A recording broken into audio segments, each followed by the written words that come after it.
Hey, everybody, this is Joel Hoekstra of Whitesnake, and you're listening to the Ages of Rock podcast. Rock on.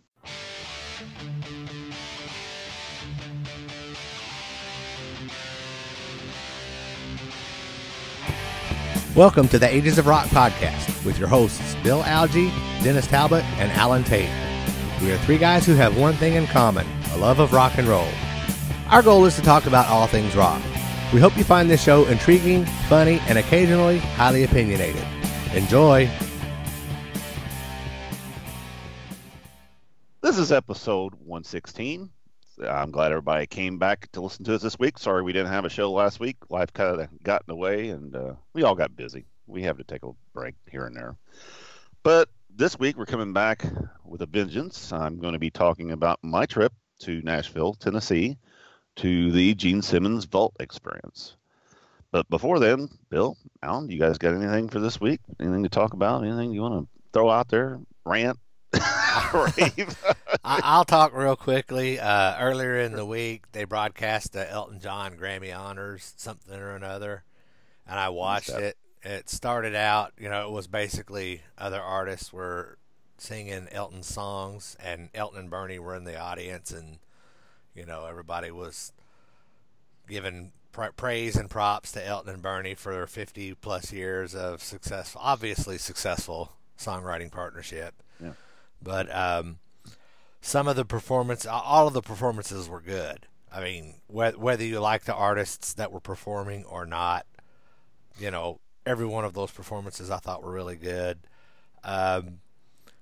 Miley Cyrus started the show. Her performance, she did Bitches Back. It was, to me, it was all right. It wasn't anything spectacular. A couple of performances in, Ed Sheeran did, I don't remember which song he did, but he fucking tore it up. So I was impressed with his performance. There was some girl, I dubbed, she's one of them young whippersnapper pop stars.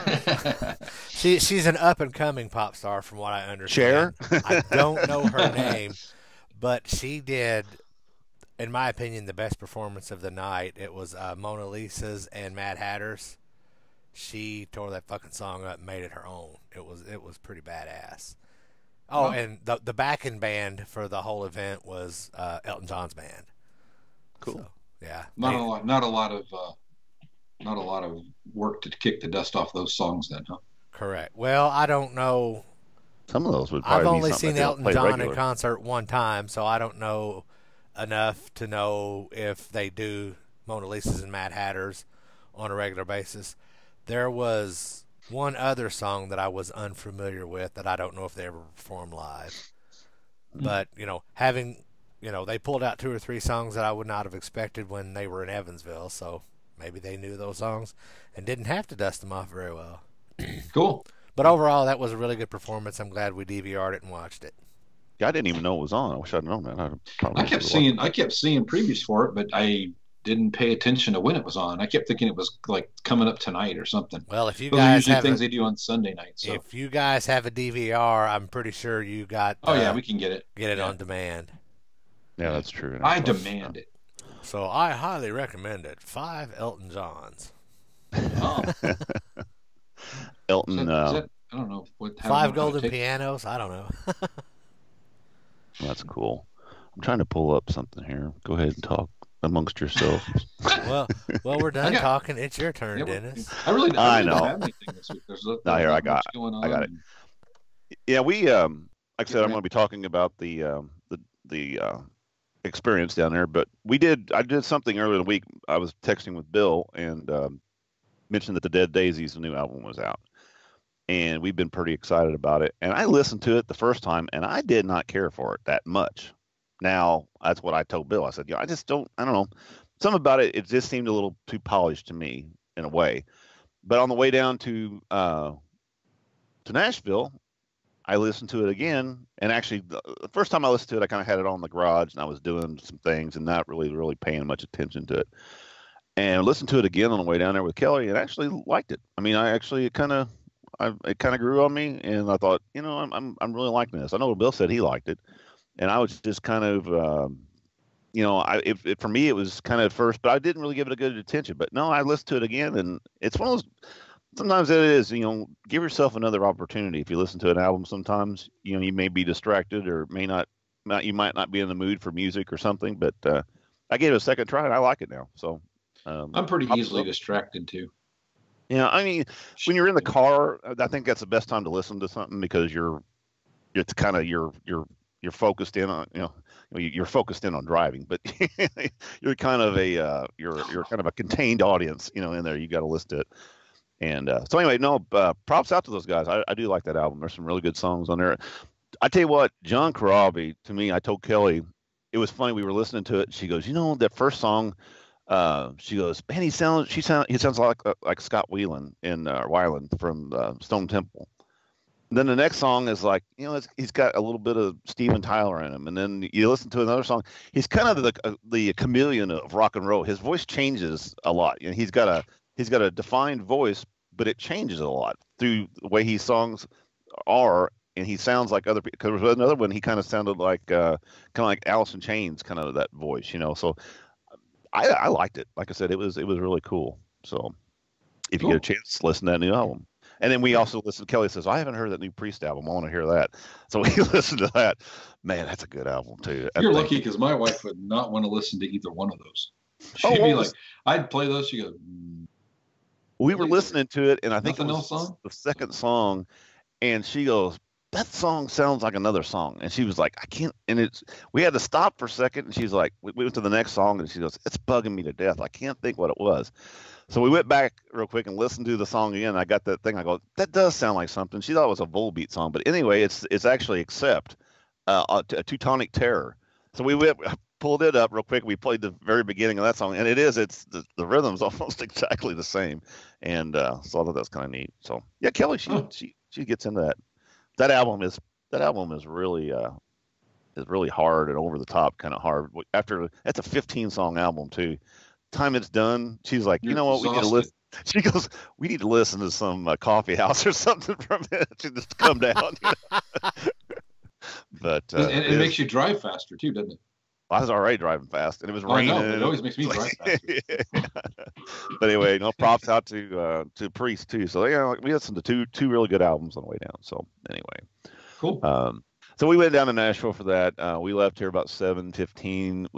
We had to be down there. The doors open. I think it was at 10:30. You could come in. It started at 11, and the storytelling thing was supposed to start at 11:30. So I wanted to get there a little bit early. So I got down there by about 10, but it was at a place called Indu. It's down in the Gulch area. That's kind of where they're building a lot of stuff. It's kind of an industrial part of town. It's on the south side of Nashville. And it's a place, actually, I talked to Ryan Cook when we were down there, and he said, I never even knew this place existed, but it's a venue for songwriters to get together, and they got some meeting rooms, and there's like a lounge area up here, and then the downstairs has an open kind of area with some couches around, and it's a place for people to rent to go in for these big groups of people to write songs. It's kind of, I don't know, it's kind of odd. They have all these pictures of musicians and stuff on the wall, and they got a bunch of records that are tacked to the walls and stuff. It's kind of a neat little place there. Yeah, yesterday when I was asking you where it was, and you were like at a songwriting place, I'm like, does it have a name? Because somebody was asking me where it was at. So I was like, well, I don't know. He won't tell me. It's a secret. INDO. It's Indu, and it's on was it Flag Street or something like that. It's down there in the middle of nowhere. And industrial section of town. So anyway, we got there, and we pulled around front. They had very little parking, so I noticed there was about 5 people in line and standing there with umbrellas. So I told Kelly, I said, I'm gonna go park around the back side of the building. I said, if you want to sit in the car for a little bit, mess with your phone, whatever, I'm gonna go ahead and go up there and stand there with my umbrella. So I got out, went up there and stood, and the guy from Rhino, I think is it Keith something? I can't think of his last name. He was there, and he was coming out. He said, "Anybody need an umbrella?" or like that. And like everybody had umbrellas. We weren't that stupid. And so we stood there for a little bit, and I guess it was about, they let us in a little bit early. It was about about 10:15, 10:20. So I'm gonna start letting everybody come get into the building because it's raining and stuff.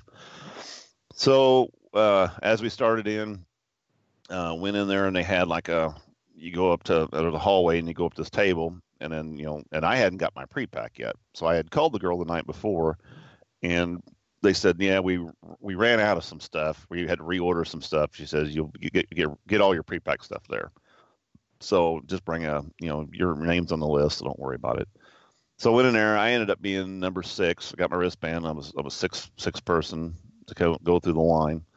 And I got my got my T-shirt and all my golden ticket and the lanyard. Got all my stuff that would have came in the pre-pack. And then after that, you just basically went in and went downstairs. They had, of course, money bag colas. He brought a bunch of those, and actually they weren't too bad. Then they had some IPA company there with some beers, and they were horrible. They were the first one was a peach citrus kind of beer, and the other one had grapefruit kind of flavor to it. And I had one of each of those, and I tell you what, I spent the rest of the day belching that thing up. Well, I'm going to tell you right now, IPA beer sucks anyway. So all of you people that like IPA beers, I'm sorry I hurt your feelings. I'll stick with my Bud Light or my Busch Light or my Yingling.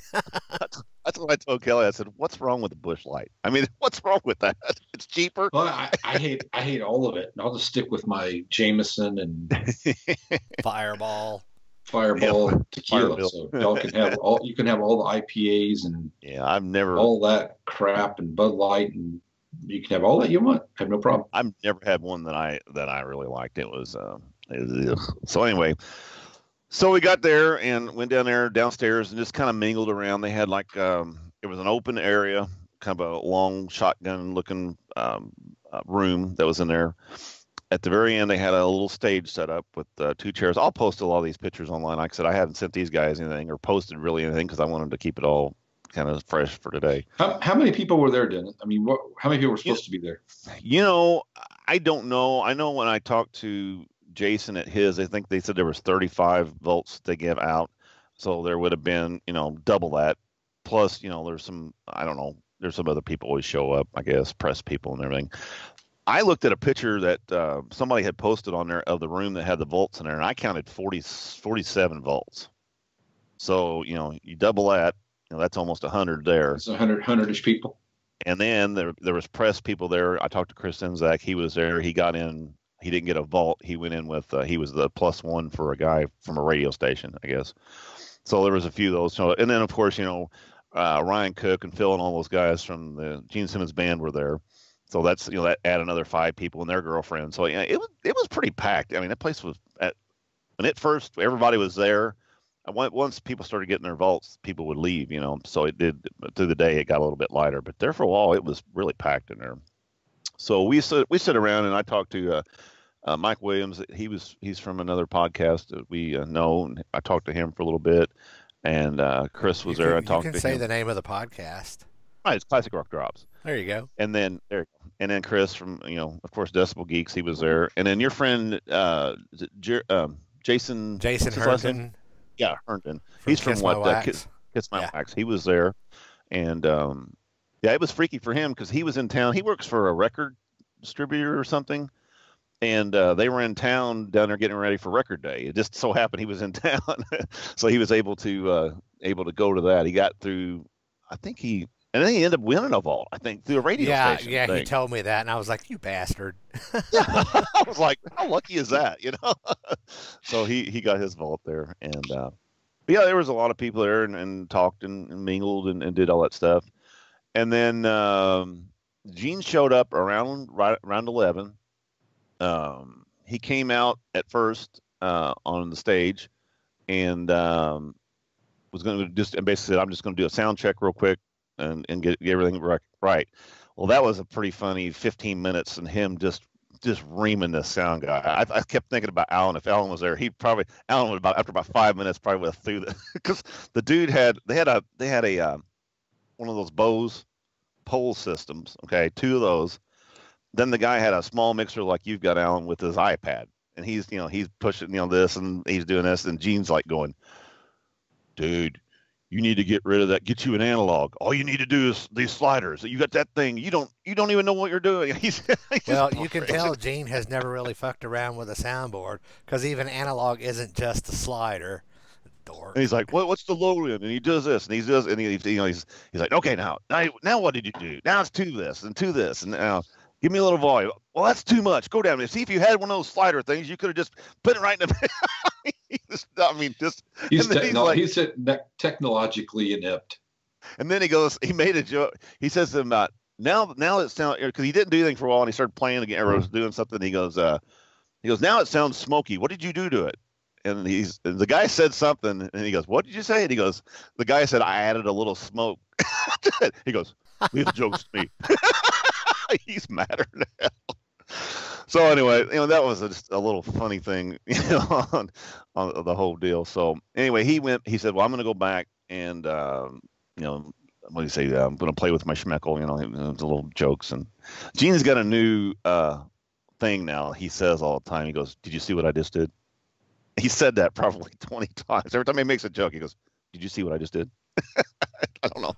The sound guy thing, I've seen that happen at several of the vault things. I wonder if that's part of Gene's shtick. Maybe. I don't know. I hope that's part of Gene's shtick, because there's really no reason to be that much of an asshole to the sound guy. I mean, he was just being real irritating to the dude, I know it would have, but I would have been like, look, you want to fix this, you do it yourself. But, Gene's been notorious about sound people. I've heard a lot of stories about that. So, and the guy that we saw, remember the guy that we saw that was Alan, whenever we saw him at Anderson, the guy that kept coming out and putting the lyrics down, and then he pulled something up wrong, and he was making fun of his butt crack sticking out. He was making sexual comments about the guy. Yeah. Yeah, he was giving that guy a pretty relentless hard time. That guy didn't even work for him. He was just a guy that worked for the venue that was helping out. Funny. So anyway, so he goes back, and I don't know, it's about 15 minutes later. He comes back out again, and then him and the guy from Rhino, I can't say it's Keith, but anyway, they came out, and then he started his little, about an hour, storytelling thing, which I've watched one of those or two on YouTube, and it was about the same deal. He talks about songwriting and doing this and doing that, and telling a few dick jokes, and just be he's fun. I mean, he's entertaining as hell. I do like Gene. And he's real personable, and of course, he's always got to make, he's messing with the people in the audience, saying stuff. And then at one point he did say, Vinny's going to be here in just a little bit. And, at that point he's going to set up a table. We got an email the night before saying that, Vinny was going to be there. He's going to have a table set up back there, and he's going to do autographs and pictures. $50 an autograph, $50 a picture. And it was $300 for signing a guitar, I think. Three or $500. I can't, some. Like, you know how much cash I took with me? None. Because I'm not. I actually was I had my history book out until I got that email, and I put my history book back upstairs. I was like, I'm not paying $50 for an autograph. It ain't gonna happen right now. So he went through the storytelling and all that stuff, and then he did something really weird. He brought the vault out and showed the vault off out there.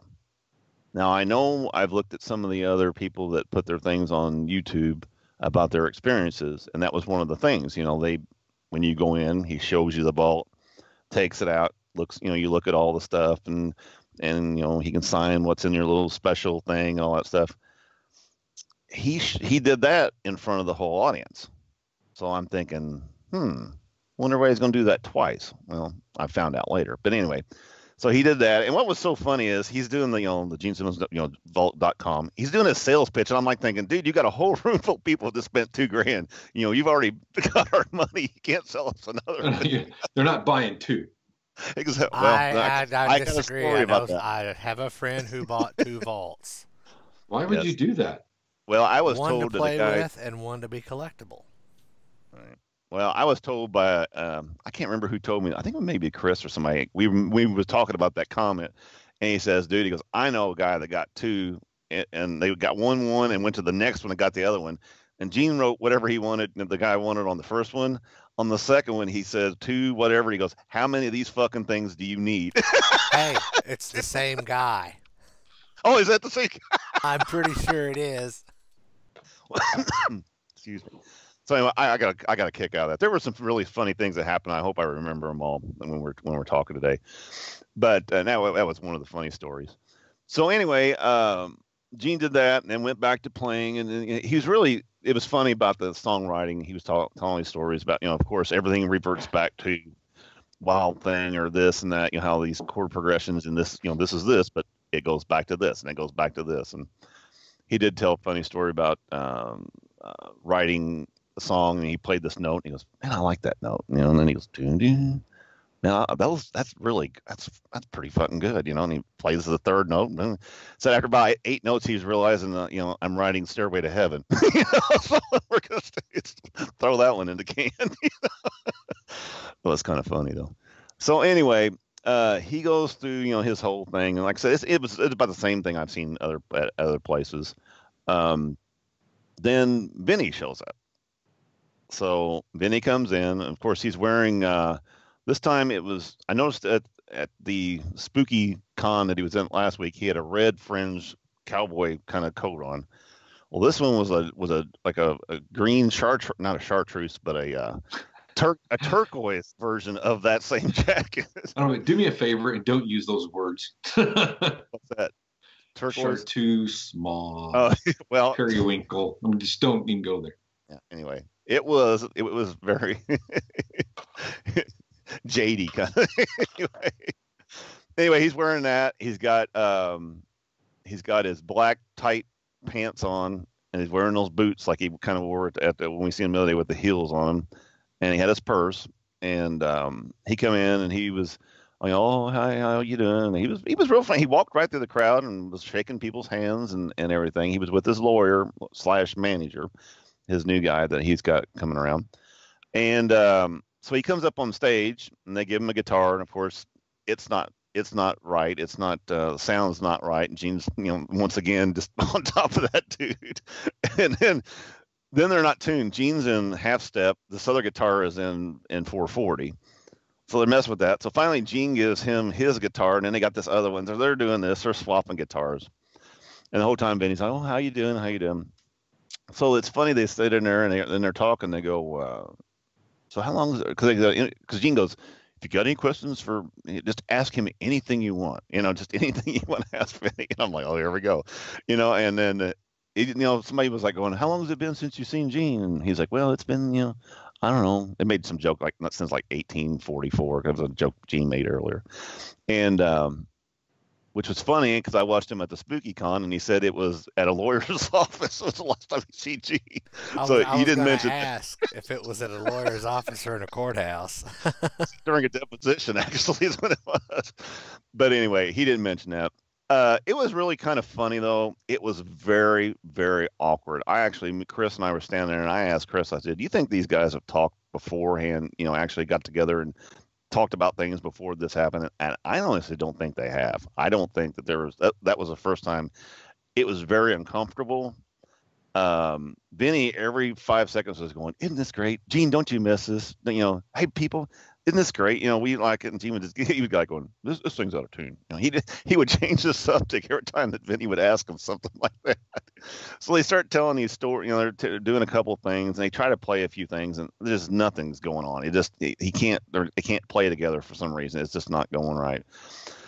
So finally, Gene goes, "Well," he goes, I'm going to get up. I'm going to go back here and get ready to do the vault thing. You got, Vinny do it." And Vinny's like, "Oh, I thought you were going to stay out here. I thought you were going to play. We were going to play some songs." And so he talks Gene into staying a little bit longer.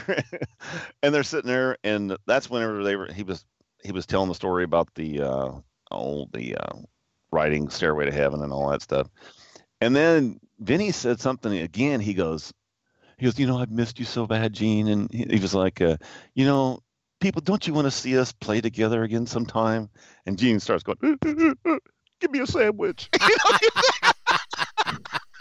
would not. I mean, he wouldn't say, "Yeah, that'd be cool," or he would change the subject every time, dude. It was just really uncomfortable looking. Well, you So have to finally, know when you're on the stage with Gene Simmons and Paul Stanley is not on the stage. That's Gene's stage. oh, exactly. And it was, and the whole thing is we're sitting there looking at each other, and we talked about this afterwards. Me and Chris did, and it was like, of all the things that we've heard Gene say over the years, I mean, nothing's been nice. I mean, it's been some of the nastiest things he said about, Vinny. And, there's not been a good word said between anybody. And it was just a really awkward situation. They were trying to be nice and niceties and this and that. So finally, Gene's like going, look, I'm going to have to go. I got to get ready to do this. We got to get this going and everything. He says, you stay out here and you do that. Vinny's only stayed on stage for about another 5 minutes. He kind of diddled around, played a couple of songs, and that was it. He got down, he went back and set up his table to start the money grab back in the corner. So it was kind of interesting. Actually, you know what else? You know what else would be interesting? This is mean. I shouldn't even say it. At the end of the night, Gene walks up to Vinny. Where's my cut? And by my cut, I mean all of it. Because I'm sure Vinny still owes them money from those lawsuits. Oh, I know. But yeah, it was actually Vinny had a pretty good line. Actually, I'll take that back. He didn't go back and set up his table at that point. He went backstage back there. I guess he was going to get his vault real quick from Gene. So at that point, they said they brought food in. They brought some little hors d'oeuvre sandwiches and some little hors d'oeuvre kind of stuff. It wasn't nothing. They even said in the thing that they were going to give you a meal, but they were going to give you something. So we did that, and Kelly and I went ahead. We were starving, so we didn't stop for breakfast. So we went on and got our food. You didn't go to a Waffle House? Man, we was going to, but I was running. We were running late. It was raining, and it was just I just didn't want to be late. I was, I had some blinders on, going, I got to get this taken care of. So anyway, we were number 6. So they called the first 3 up there, and we got our food, and we started eating, and it was like going.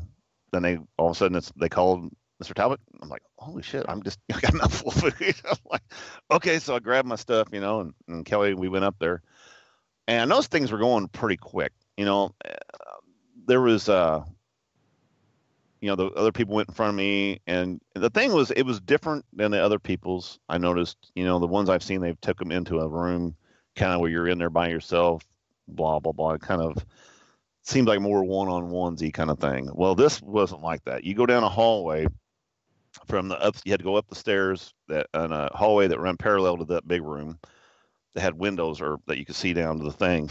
Then it goes around the corner, and there's a big room in there, and that's where Gene was kind of like standing there at that wall, and then open it over here. So there's people waiting, people over there that were getting their stuff to go, and then you're kind of standing. So it's not really an intimate situation. That was kind of my only really peeve about it. I mean, it just didn't seem as I don't know if it was because they had a conference room back there that we actually went and sit down in for a little bit because we didn't have chairs later on. We were my backs were killing us from standing up so long.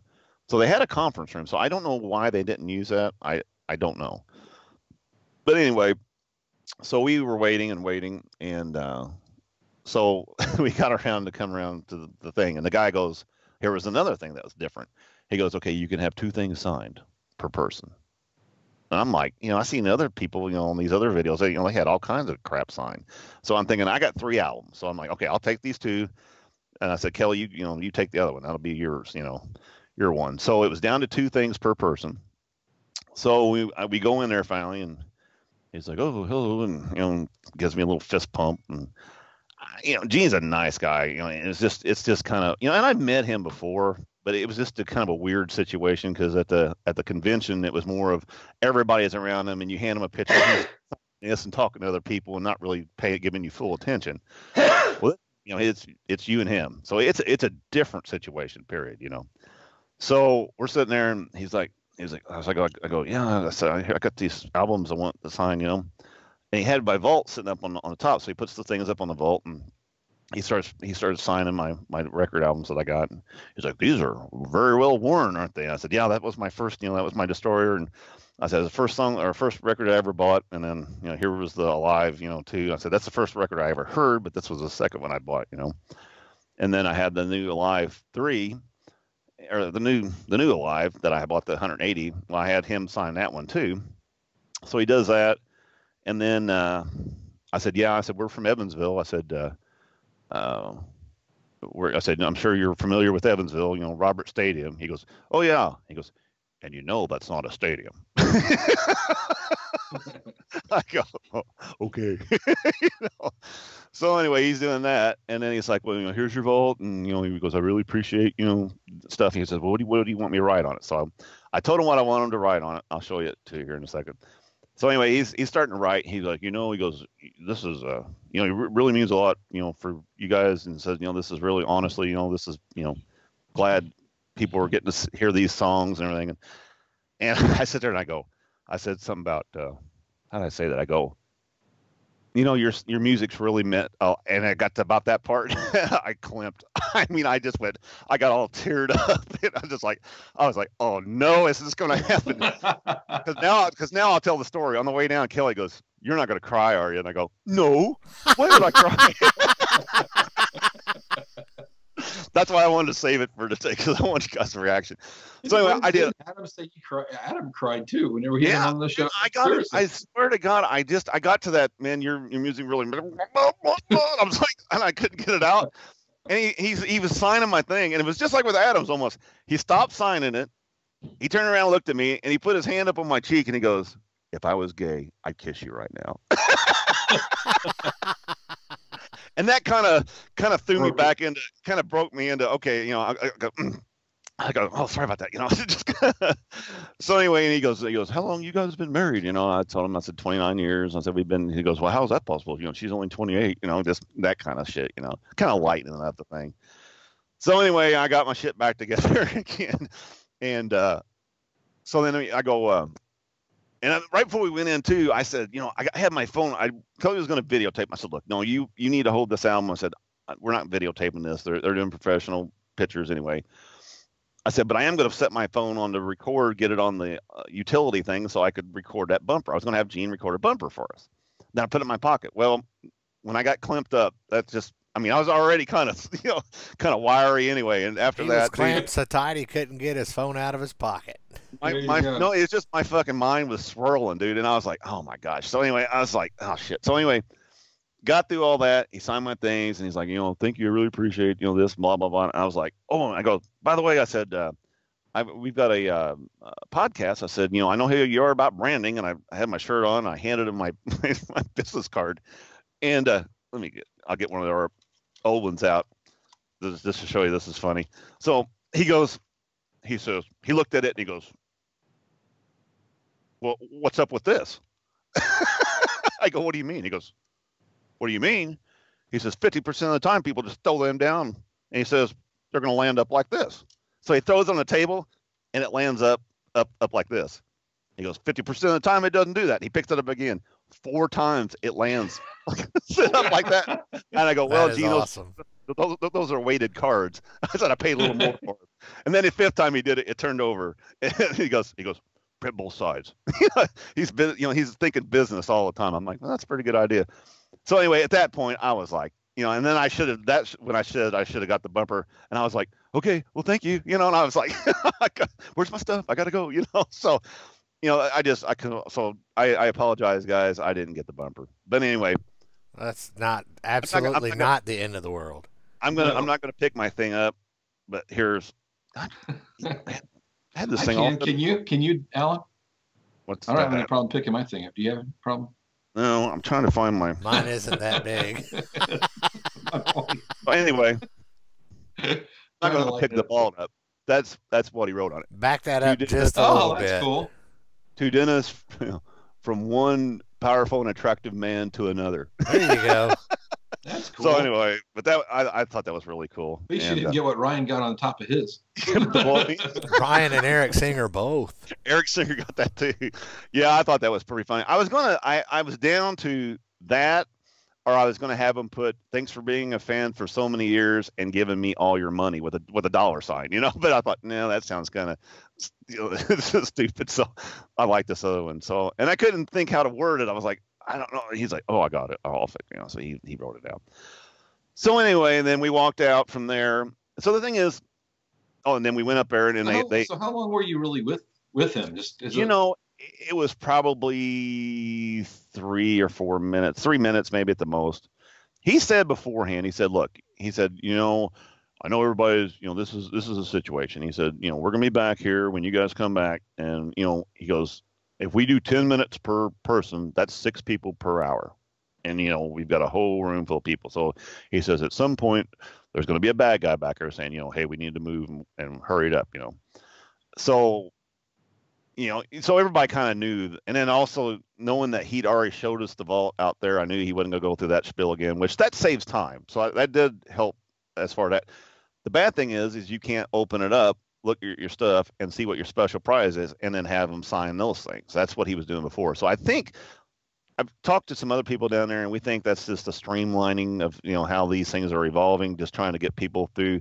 Yeah. I didn't feel that rushed because, like I said, once I got back there, time and space just kind of stopped. It was kind of, and it was actually I had to really kind of think. Even on the way back, I had to kind of go through Kelly and kind of have her jog my memory because I was like, now, did I get verklempt early on, or was it toward the, it was just such a, I knew everything that happened, but the way it happened, I had to really think about it, and, and then, like I said before, once he got that sign and all that stuff, and he signed my stuff, which he did sign my, Alive. The only thing he signed that in black, but he did it over the Kiss, which is, it shows up really good.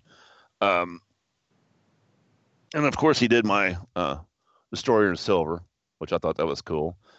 And then he did my other Alive. He did that in silver down there like that. So they turned out really good, I thought.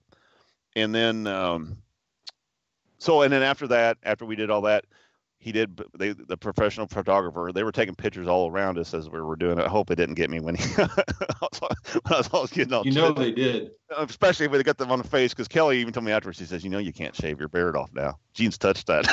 You've been touched by the demon or something like that. You should shave it and then put it up on in eBay. A baggie, and put it in a baggie and say, Gene touched this. So anyway, then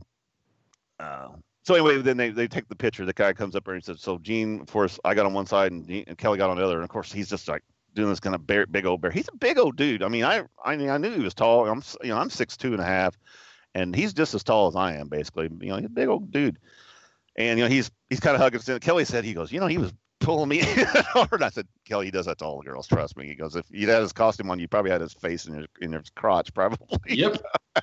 That's what did that girl. That's what did that girl when we met him. So when Alex and I met him, that's exactly what he did. I'm like, dude. That lawsuit is waiting to happen. But it's kind of funny because you said that, and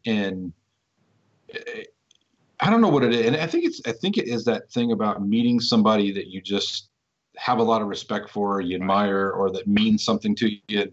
And I know you've met people too, so right. It's when meeting Gene that first time was just a shock because it was just a shock because you didn't know it was going to happen, and then it did happen. It was all of a sudden, and the guy stopped me. It was like what you said. The guy before we went down there, he goes, "Are you all right?" Before we go back there, because you're a little wired. And I'm like, "Yeah, dude, I'm about ready to meet Gene Simmons." Like, hell yeah, I'm wired. And he's like, "You need to calm down, dude." So I think that you do get that thing kicks in, but I didn't feel that way when I met Bruce. I didn't feel that way when I met, and when I met Paul, I don't remember feeling that way when I met Paul. I was excited to meet him, but I don't remember getting all tongue tied and stuff like that. Right. And even when we met Gene, was very talkative and nice and polite, right, and doing the shtick thing. He was doing the shtick thing. Right. Spoke to Alex and stuff like that. But I think it's just that whole thing of, that's the thing I always worried about. That time that you and I were supposed to go to that convention in Indianapolis, and I didn't get to go because of work. Right. And I really wasn't sure if I wanted to go because I didn't want the guys that I had been my heroes for so many years to be dicks. Because then I was going to be like, I just wasted a shit ton of my life on some guys that are just complete assholes. Right. And I'm glad it didn't happen. So, but I could totally understand that. I could definitely see how you got that way for sure. Well, and it's the thing is, I told Kelly, I'm going to finish the story here real quick. So, talking about that deal, when I seen Dave Grohl, how big of a fan I am of Foo Fighters. Just absolute, just shits. That's the shit right there. Dude, I was calm as a fucking cucumber. Talked to him, didn't get clamped up, didn't even feel, teary or anything. It was just like, man, this is fucking cool. And he was real nice. Gene is the same way. Gene's just makes it as nice, and he's just an average person and stuff. But it's just the fact that, God, I've been a fan. He's a hero to me. And that's what kind of got me all like that. So, so anyway, we get our stuff, and I'm like, where's my record? And we got it over here. Okay. So we go up there, and we turn the corner, and they took my vault up there, and it was raining outside. So what they did was they had you bring your car around, and they put like a tarp over it, and the two guys carried it out and put it in the back of your car for you. So, it wouldn't get wet and all that stuff. But as we're around the corner, Kelly looked at me, she goes, I knew you were going to cry.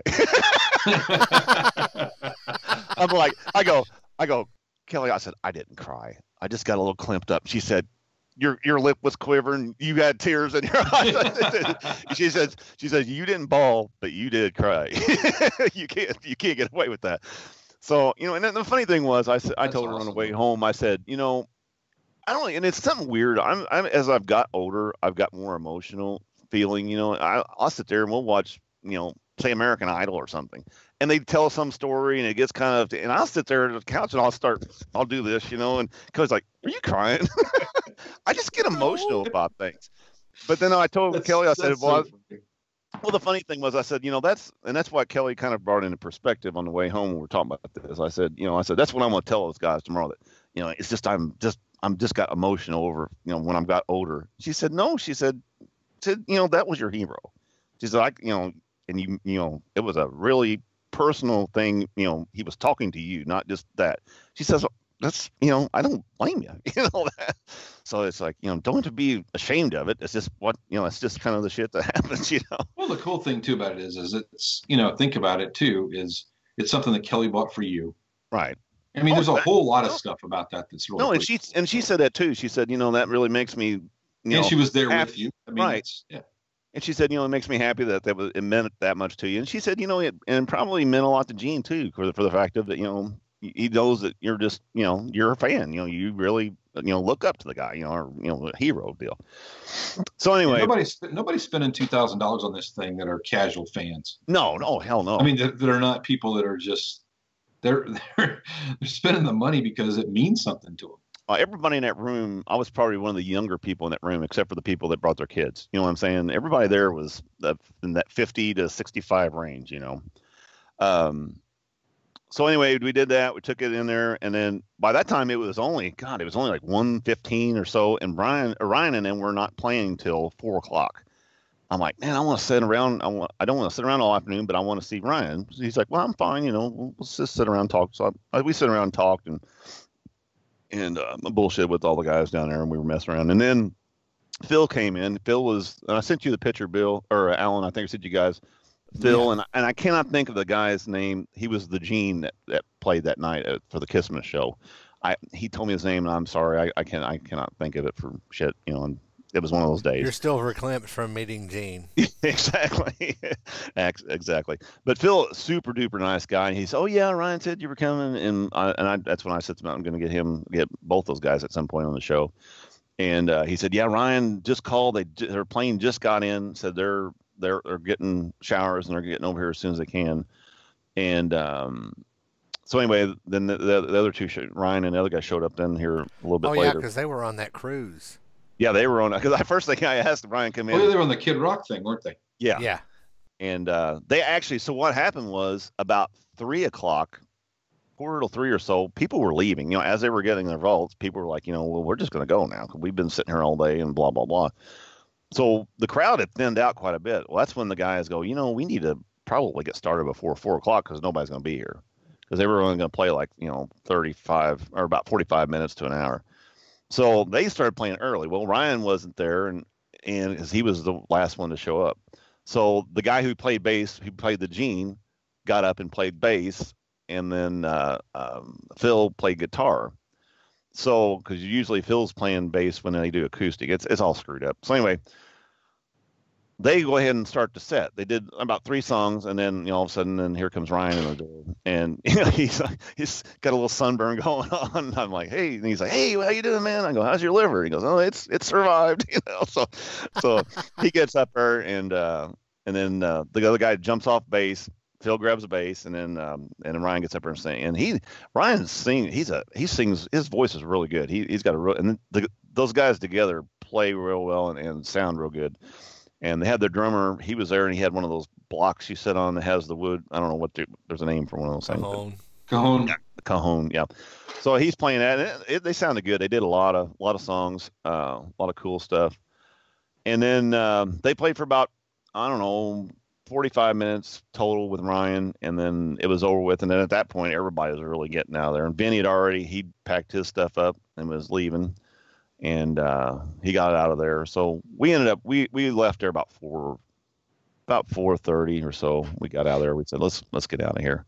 So Gene didn't play any at all. He did. He played a little bit. He did that Vinnie. First, and then once he did he did a whole thing by himself. Vinnie came in at the very end of his hour. So that was a story time thing. Yeah. Well, that was about an hour, I guess, is what he did out there. Yeah, I forgot about that. And then I had asked somebody, because I was still going to hang around and try to get a bumper if I could, but I said, is Gene come back out after this? He said, no, usually after a day of doing that. I mean, he was back there all day, going through this stuff. So they said, no, he'll usually leave, after he's done with the last vault. So I was like, you know what, Kelly? I said, I'm done. I'm going to try this, and chances are it ain't going to happen. So that's when we went ahead and left. A couple funny things, though. Like I said,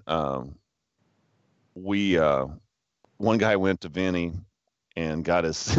I sent you that picture. He had a Creatures album. Yeah. And he signed it for him.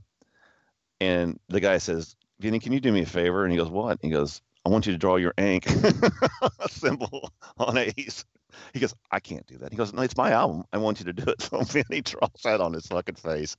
And that's the funniest shit ever. He goes, that's the way that album cover should have looked. I guess he was a huge Vinnie fan. But that was so funny. I was laughing my ass off. It was really funny. So Bruce shouldn't have been on the album? Yeah, no shit. It's kind of funny because there's 2 versions, and the right guy's on either one. Wrong. Like I said, Vinnie did have a lot of people signing. He was very accommodating. Well, I mean, guess if you're paying cash on the and $50 a whack, but he did sign quite a bit of stuff, and he asked because I know he was just signing some history books, and I know in past days Vinnie was pretty notorious about writing over other people's stuff and writing big and doing stuff like that.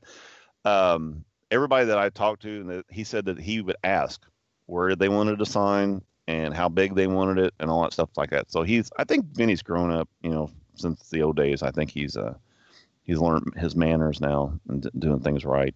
Time gives humility. Exactly.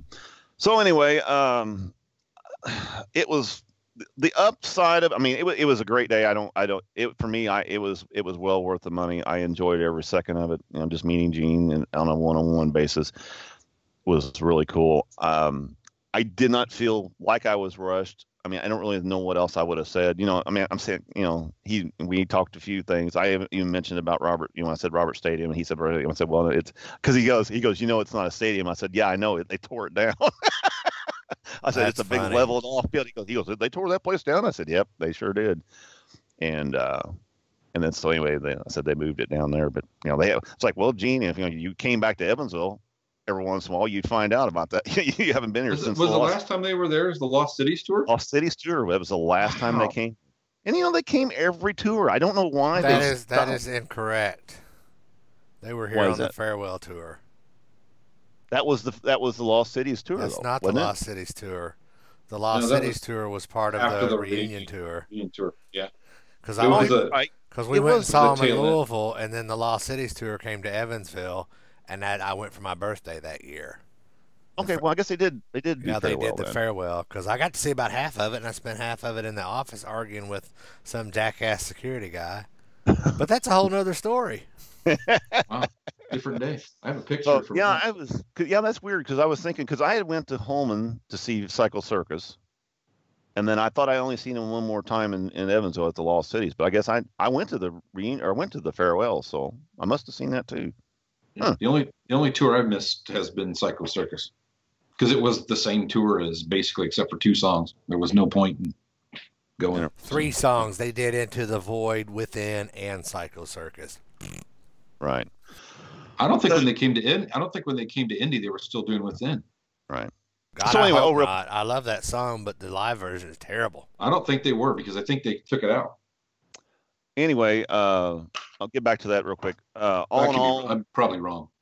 all in all, it was I had a great time. It was well worth the money. I mean, I had a good time with it.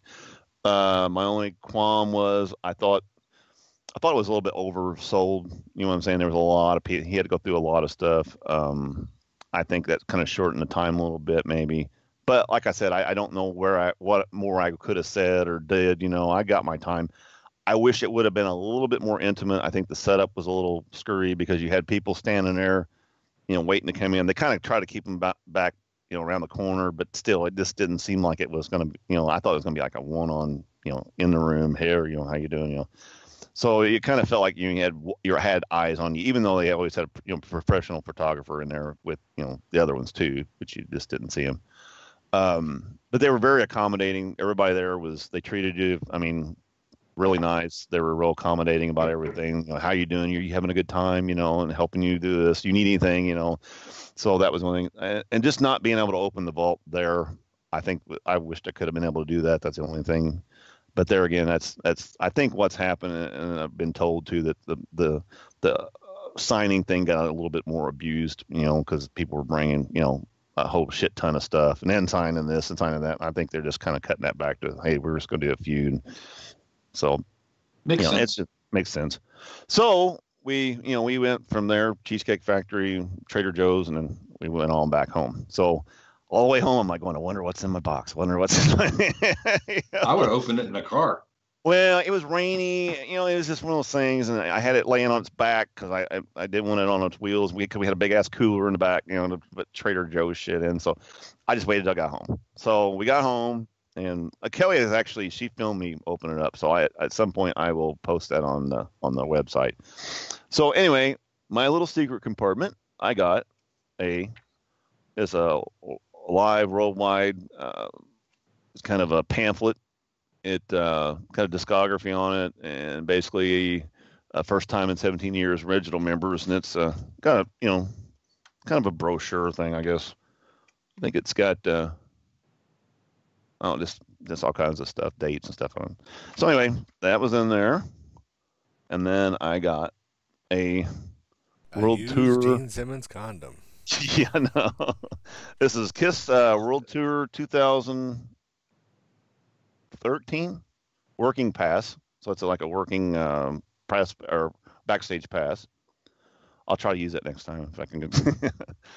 I got because this was funny. This was in the thing. It was just I'm like, oh, that's neat. It's a lid, and then I found this in the back. So it's a little container. I don't know what was in it or anything. There wasn't nothing in it. It's just a little plastic box with a Gene saying That's on pretty there. cool. Oh, that's cool. It is kind of cool. I think, you know, I'll put it on my desk, and you can, you know, put coins in it or, you know, whatever you want to do. So that was neat. Now this, wrap it in plastic and put it away. I got this, and I'm like, what is this? So being a dumbass, you know, I broke the mortal code. I broke the seal on it. So it's not new. I guess it is new in package, but I did pull it out to see, because I'm like, what the hell is this? Because it says 8 years. So it's a kid's something. And I'm like, and it says, by Sydney, Australia, something or other. Blah, blah, blah. And so it says Hocus Pocus on it. I actually pulled it out and undid it to see what it was. Remember those Tyvek jackets that they had back? It smells fucking horrible too. It's got this oil, petroleum smell. But it's a Tyvek kid's jacket. And on the back, it's kind of cool. Actually, I think at some point I'm going to take it out, maybe fold it out and hang it on the wall or something. I don't know, do something with it. But that's kind of neat. So that's what I got in my little box. So it's a pretty good little box. Yep. Somebody did open their shit though later, and he was walking around with it. He was trying to find Gene to find out what it was, and he was showing it to Ryan Cook on stage, and it was actually a back piece of a boot. Ryan goes, I'll give you $10 for that. The other guy on stage goes, I'll give you 20. So it was like the back part of one of the monster boots or something. I was like, oh, man, cool. I wish I could have got that, And I did see Mike Williams opened his too and I had a YouTube, and he had it was a lanyard pass or whatever, backstage laminate, another pass, and then he had little ace puffy doll, and he had it was a pajama top or pajama top for it was had Kiss on it. So anyway, so that's what I got. Everything was a little bit different. So, but anyway, and the other thing too is I got home and started this morning. I was listening to the discs. I tell you what, I've never been a collector of bootlegs. Never. So to me, this is all new material for me. And there's some great freaking songs on there. I got through the first 3 discs, and I'm enjoying the shit out of it. I was really let down on the Van Halen demos. I've been years wanting to hear the Van Halen demos. It's okay. Maybe there are demos for a reason. Yeah, exactly. Maybe that's why they didn't release them for a long time. Who knows? I mean, the only reason you can tell it's Eddie is when it gets to the lead, and there's a little bit of that Eddie signature lead in there, but they're not just fantastic. But there is some good. I mean, Gene writes some damn good songs. I mean, that's one thing that's really why did Asshole why was it such a bad record? Because you got a lot of great tunes you could have put on there. So anyway. Concept of the album, I guess. But anyway, yeah, it was a good day. Like I said, there were a lot of funny things that happened and stuff. And he, like I said, he was just being Gene all day long. When he was out there, and good experience. So anyway, cool. I'm glad you got to go. I'm glad you enjoyed it. That's cool. Yeah, it was good. Like I said, of course, as soon as we get in the car, Kelly's calling everybody. Dennis cried. Dennis cried. I'm like, you knew I was going to do that. That's why you spent that money, because you wanted to see me do this so you could tell everybody. She goes, oh, it's not. Don't worry about it. It's cute. So anyway, she goes, well, at least you didn't bawl. You didn't just break down completely. And I'm like, well, yeah, I caught myself. It was funny when we were lined up. That guy from Rhino was out there, and he did mention that. He goes, now, Gene's going to be here in a little bit. You're going to have a fun day, and he's going to joke around with you and stuff. And he goes, whatever you do, I don't want any of you guys crying. Fuck, yeah, that makes it even funnier. That's because you're not the first person to do that. Kelly told me too. She says, you know what? You probably weren't the only person that did that all day. Well, we know that. Well, Gene's pretty emotional too. You get him in the right. You get him in the right thing. I mean, I've seen him in interviews before. You get him talking about certain things, and he loses his shit. So exactly.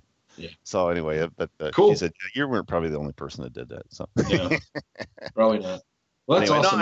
I had a great time, and say if you get to the opportunity to do this and you got the money, the expendable cash, I would do it. And like I said, it's a first class set, too. That book is really cool. I like the book a lot of good pictures in there, and it's just I haven't took my little doll out of its plastic thing yet either. It's still kind of wrapped up and everything, but no, it's a cool deal.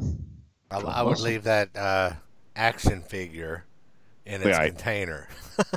That's kind of my plan. I don't really plan to. I'm just going to leave it as is, and I'm going to leave the coins sealed up in its plastic too, and go from there.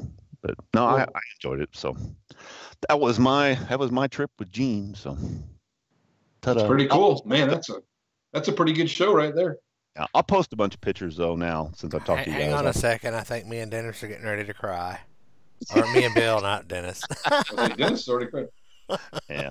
I'm just trying to figure out how to go on. But no, it was cool. It was special. So anyway, like I said, I can't thank my wife enough. It really turned out good. So. And only thing else too, we got coming up. We got the expo, and I saw Keith down there. Keith LaRue, he was down there, and talked to him. He's all excited, just getting nervous now. He said this expo is getting ready to shove off here in May, and we're gonna be huge, man. Oh, it's gonna be huge. Now they got what Chuck Garrett. Chuck Garrett from Alice Cooper is gonna be there now. So It's like, how many people are you going to have? There's going to be more guests than people up there at some point. So. Yeah, I got to figure out. I'm going to have to figure out if I'm buying I can't decide if I want Ace Frehley to sign anything or not. Do they have any more of those left? I thought those was all sold. Are they all gone? I don't know. I don't know. You may want to check on that. Yeah, I thought about it, but I was like, I ain't going to spend $100. What is this for him? I know get all the comments, everybody, it's $135, I think is what it is. But I don't know what an Ace one is. So I don't know. Poor Alan over there only needs 2. Yeah. There you go. I bet you Alan's going to get his 2. You want to bet? Anybody want to bet? He's going to try. I guarantee you will. I guarantee you will. You get John to take care of you. John or Todd. All right. Take care of you. I'm going to try. Anyway. Yeah, you should. All right, so we'll see everybody up there, and then we'll see Rock and Pod also in August, isn't that right? Yeah, August 25th. Just like always, well, Gene's birthday. Oh, and real quick, too, Kelly is like, you know what? She goes, Gene is not, his hair is not quite as ugly as it is on TV when you actually see him up close. It says it's not that bad. I tell you what, and being up close to the dude, 69 years old, God damn, he looks good for 69 years old. I mean, plastic surgery does that to you.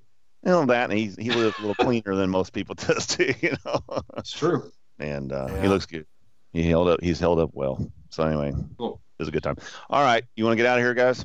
Yep. Visit us on agesofrock.com and check out our Facebook, Twitter, Instagram, Spotify, Stitcher Radio, and all that good stuff. And until next week, peace out.